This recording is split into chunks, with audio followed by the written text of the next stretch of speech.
Good afternoon, guys. Kilala niyo ba, guys, yung fruits na ito, guys?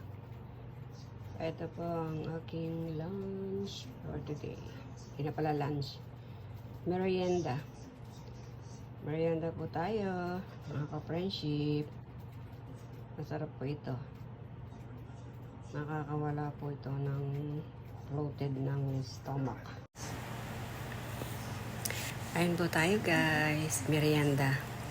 Merienda po tayo ng fruits. Masarap po to. Ma-vitamin. Vitamin C. At the same time, nakakawala ng bloated ng stomach. Diba minsan bloated tayo? Diba?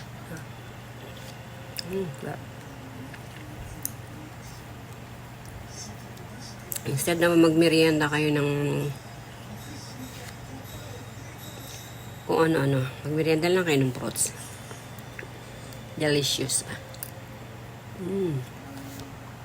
Sarap.